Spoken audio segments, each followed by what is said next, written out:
On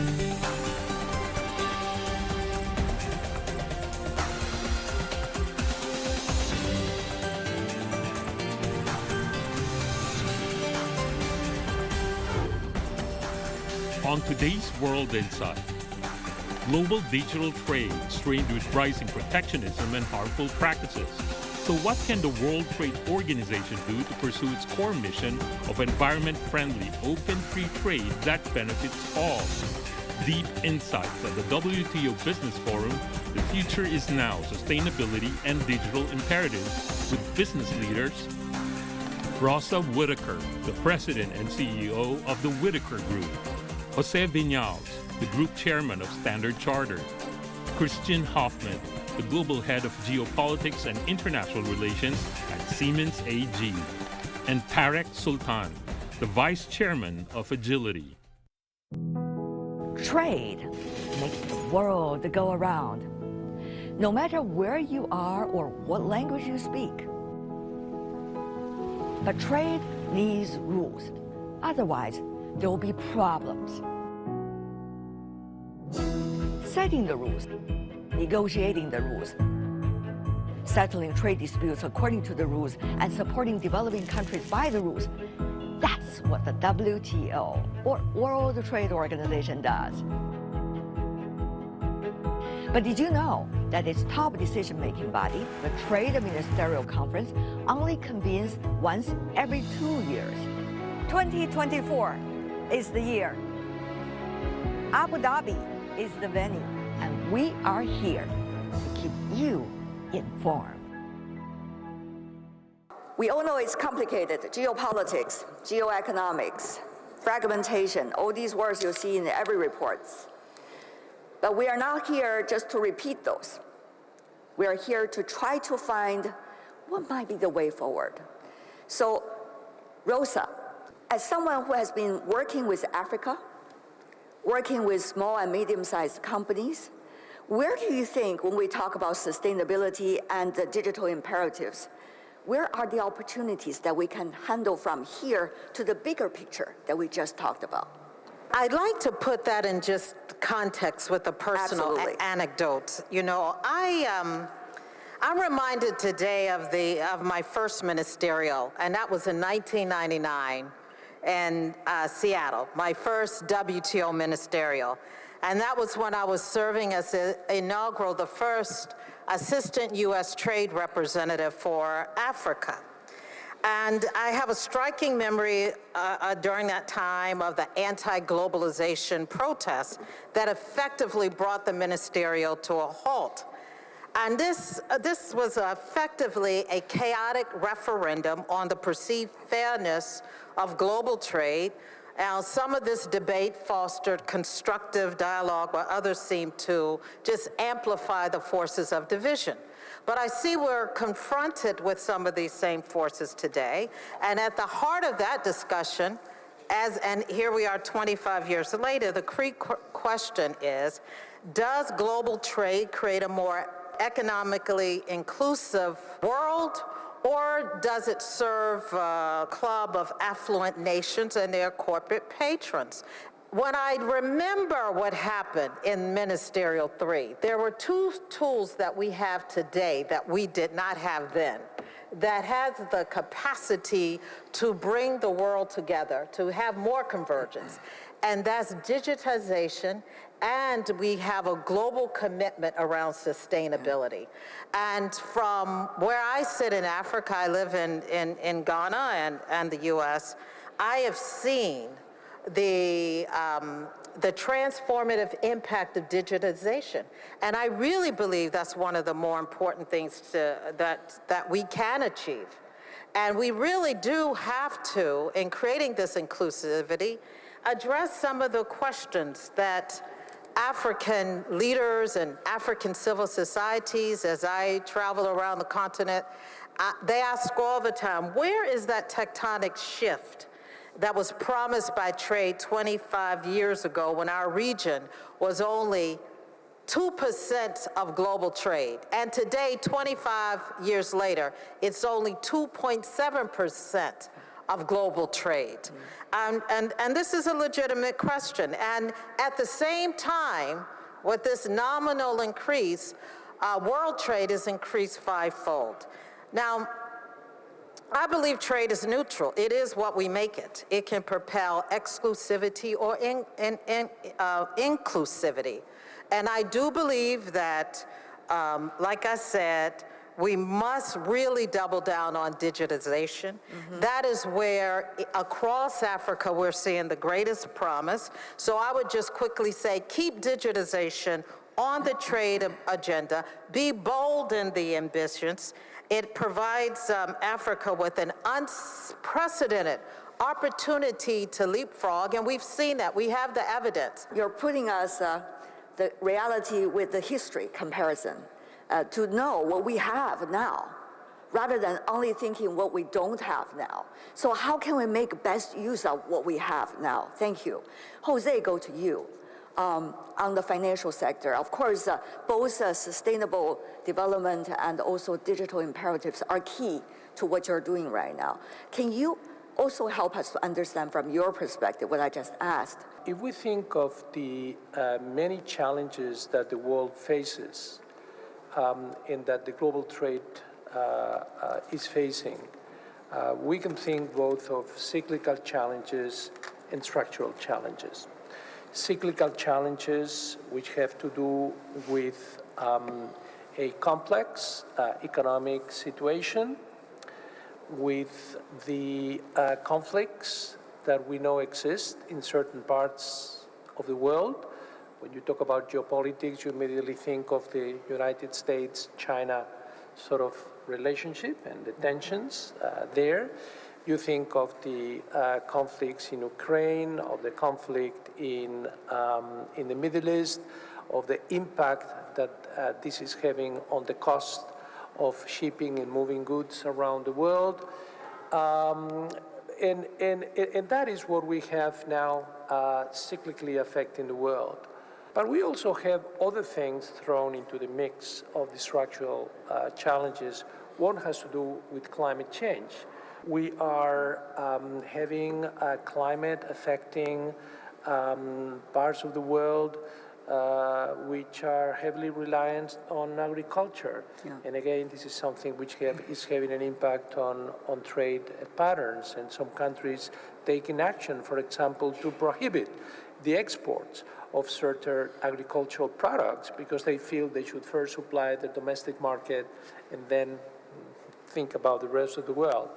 The answer going forward is how can we make global trade stronger, more resilient, more inclusive, and more environmentally friendly. And I think that there are a number of things that can contribute to that, but there is one which positively impacts all of them, and that is digital. And you may think of digital as something which is technical, which is limited. Look, digital is not technical nor limited. Digital is completely everywhere, is the key to the future. Why? Because in terms of trade, digital is making trade faster and cheaper, because you can move goods and services around much, much, much faster and at a lower cost. It is also making trade safer, because when you have digital supply chains, you are able to trace much better what's going on at each point of the end-to-end process, and you also diminish the operational risks and the possibilities for fraud. You make it more environmentally friendly, global trade, because you get rid of paper. Right. We can get to small and medium-sized enterprises and helping them to get financing and cover their trade finance gap in a way that without digital would be absolutely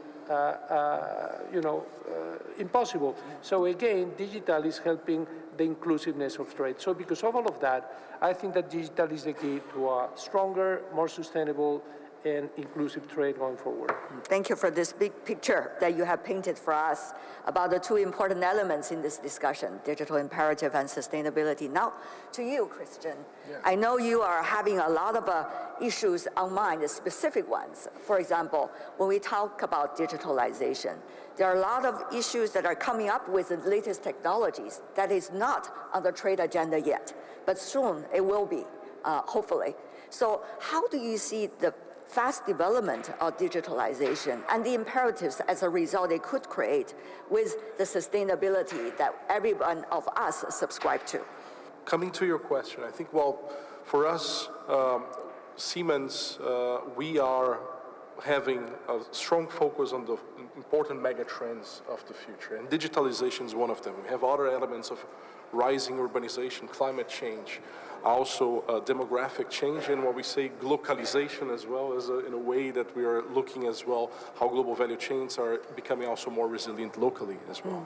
But digitalization plays an important role, and today I'm going to try to intervene in my interventions, mentioning how digitalization is enabling sustainability. It's also about sharing some technologies that perhaps not yet known to the public on how we can also track the footprint of products and technologies that we're advancing through digital and to make this possible. And of course, some recommendations as well of the ongoing negotiations that for our business perspective could be very, very interesting. So coming to the point of digitalization, Siemens evolved its portfolio over the last 176 years, present in 190 countries, really looking from a development on the infrastructure from a smart way, also in the industries, making smart factories possible, also strengthening healthcare systems, and of course transportation systems. I think this is important to mention because when we look into the micro level, our customers, now we are a B2B company, so our customers are looking into cost reduction, short innovation cycles, quality increase, timely to market, flexibility, but also elements of sustainability and talents. And I think really, really important elements. But this is also connects a lot with the agendas on governments. No? On the more macro level, really the discussions that we have about industrialization or reindustrialization or neo-industrialization is important elements. Other points such as energy transition, a very important point, and also how to make healthcare systems more resilient. Especially with the lessons learned from both in the pharmaceutical industry, but also in the healthcare sector as well. So I think this is an important point, and of course on trade, impacting not only on the manufacturing, but also how do we transport the goods. And I think there's a lot of elements in which technology can play a role. So I'll give you one example, perhaps it's a little bit more practical. Now, a lot of attention to the energy transition, also looking into decarbonization of the mobility sector. So we have a lot of attention into batteries as one important enabler of this transition. And today, I think a very important element in how digital can be possible. Digital today, we at Siemens, we say, well, we connect the real and the digital world.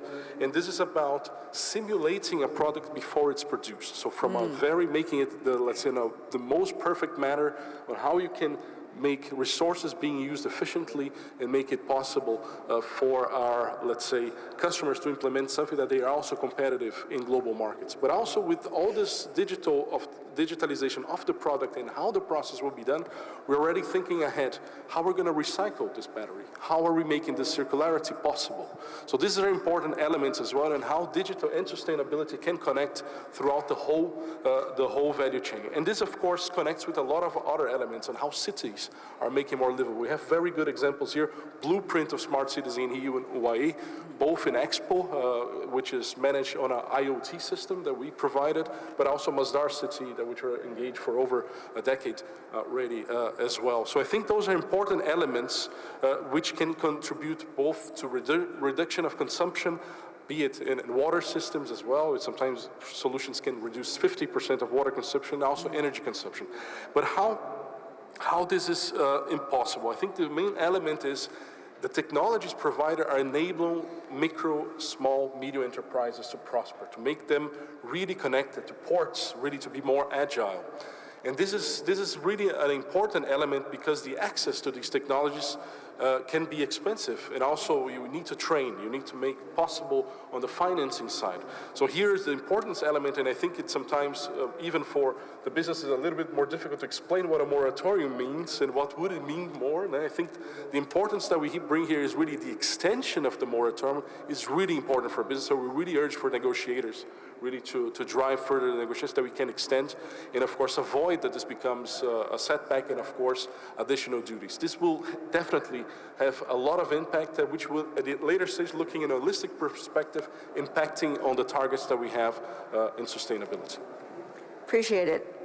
So Tarek, I know that one question is saying digital imperatives is a great enabler. You were earlier talking to me before this session, suggesting both sustainable development and digitalization are great opportunities. Don't look at them as tasks, but rather look at them as great opportunities, and they are. Tell us more about what you have found out recently, especially with the agenda, of course, of MC13, please. So it's clear this panel is quite firm in the belief that this digitization is going to be very important to sustainable development and green development going forward. But the way I like to look at it in particular is looking at the SMEs. And SMEs, digitization is really the opportunity for them to participate in inclusive growth. And without inclusive growth, there, in my opinion, I think the WTO's role becomes much more complicated getting trade agreements in place. So we have to keep in mind that without this digital democracy that's allowing, I would say, SMEs to participate in global growth, I think we're going to have a very hard time going forward in creating inclusive opportunity. I think the other aspect, if you look, I think generally we've come a long way in terms of digitization. Digitization is going to be key for solving some of the environmental problems we have as well. But you know, we're just now at the tipping point, the starting point of when the digitization of business processes is actually creating enough data for us to be able to use in artificial intelligence systems to actually start moving the needle. So if you look today, you know, 1 in 3 containers is shipping empty.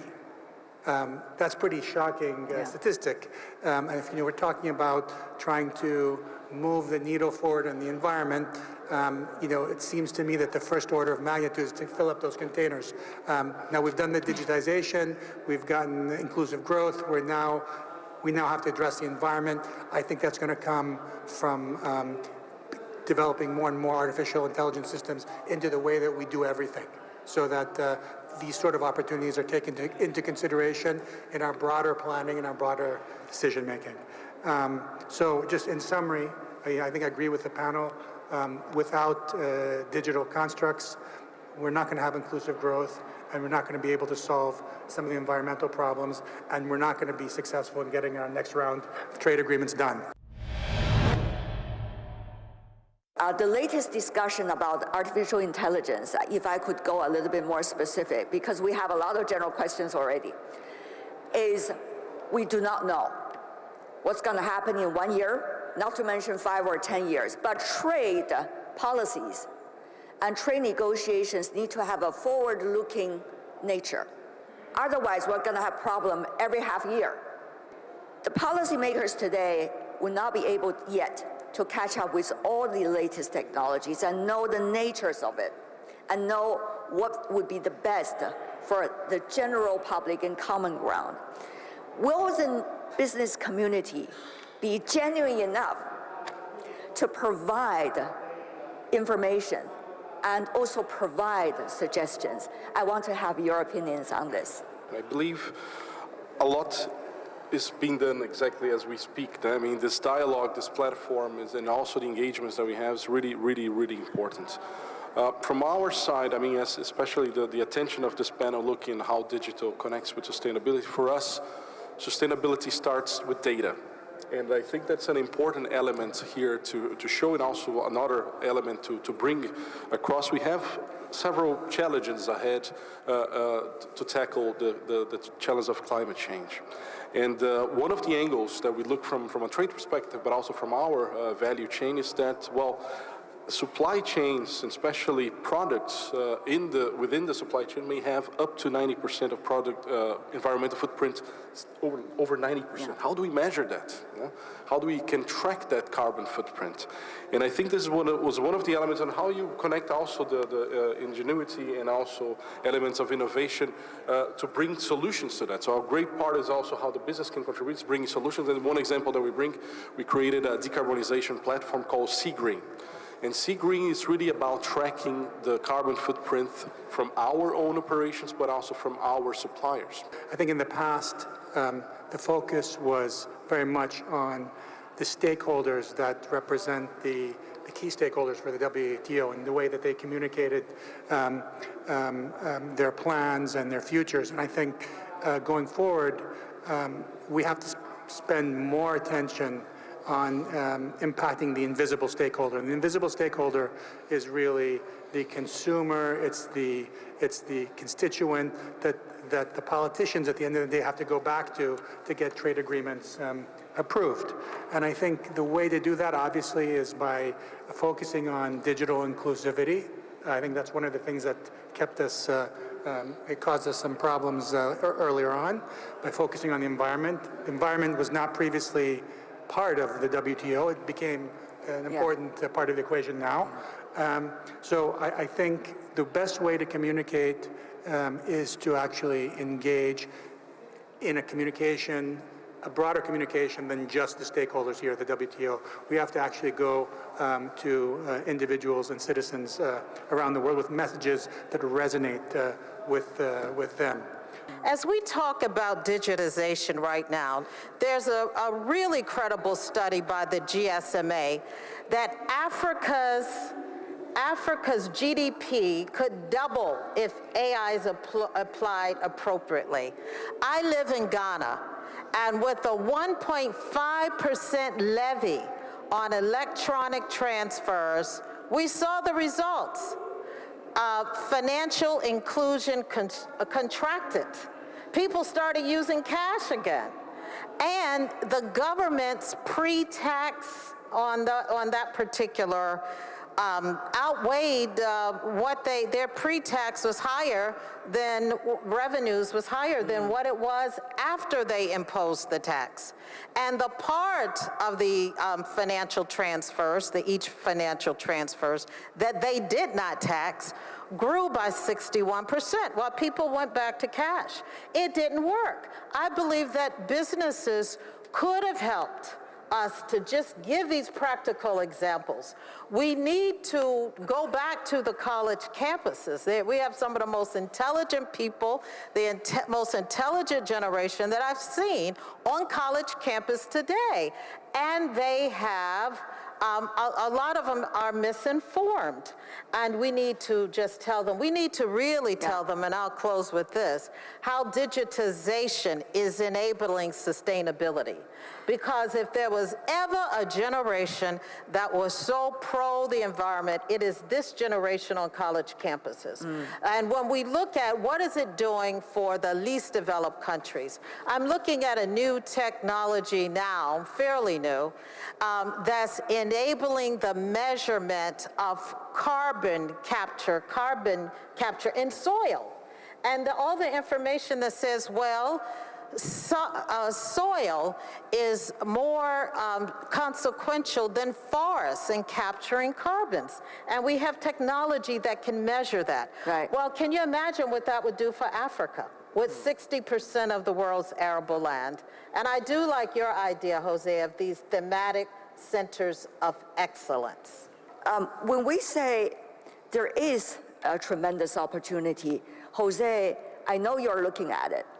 I do not know, though, how you are linking this, the digital imperative, with the sustainable development in the financial sector that you're working on. Maybe it's great you can provide us with some very concrete things. Yep. And of course, also earlier, some of the basic questions regarding literacy, better communication, and really know-how. Please. Sure. Thank you. I'll give you some very concrete examples. and all of them are based on digital and sustainability, okay? So, to the point. The trade finance gap. This is one important impediment to fostering global trade. There is about a $2.7 trillion gap in the world, and this is something which is affecting many small and medium-sized enterprises. Small and medium-sized enterprises account for about a quarter of the demand for finance, and they get a 40% rejection rate, okay? And if these are women-led small and medium-sized enterprises, you get 70% rejection rate, all right? So clearly there is a financial exclusion there that needs to be solved. And in the world there are around 330 million micro, small and medium-sized enterprises, which, as we know, provide the bulk of job creation in most countries. Now, one thing we're doing is to try to help closing the financial gap by using digital. For example, in China, we are partnering with LinkLogics, a large supply chain company, finance company, and we have a blockchain platform established so that we can provide financing, trade finance, up to the 11th tier of the supply chain. 11th tier. Where is that? Okay.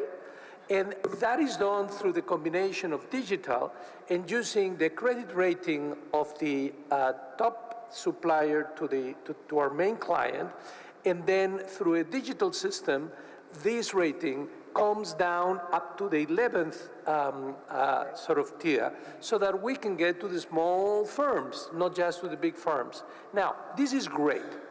But in order for this to be able to serve not only local supply chains like in China, but international supply chains where you have suppliers from different nationalities, you need a cross-border framework that allows the transferability and the recognition of digital trade assets. And that framework is not in place. So that's an ask for the WTO. Do something so that we can have that, because otherwise you can only help with supply chains which are totally national but not international. Clearly, SMEs are really important to the way our economies, at least here in the GCC, are likely to develop over time. We have economies that are heavily hydrocarbon-based, and as they look to diversify, our economies need to become more inclusive of SMEs. We're seeing, for example, in the Kingdom of Saudi Arabia, a situation where 65% of college graduates were women, and now these women are coming to basically to participate in the economy. That's very exciting. It's creating a lot of growth, a lot of opportunity.